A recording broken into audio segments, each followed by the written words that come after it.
semuanya, selamat datang di channel YouTube Bengkel Print Care. Di video kali ini, kita akan melakukan proses print di bahan kaos dengan menggunakan desain raster.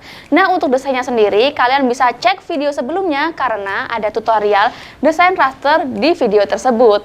Tapi sebelum kita lanjut ke videonya, jangan lupa untuk klik like dulu video ini dan klik subscribe di channel YouTube Bengkel Print Care. Selamat menonton!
Oke teman-teman, jadi itu tadi proses sablon kaos DTF dengan menggunakan file desain raster. Semoga bermanfaat dan jangan lupa untuk like, komen, dan subscribe di channel YouTube Bengkel Print Care dan nantikan terus video-video kami selanjutnya. Sampai jumpa!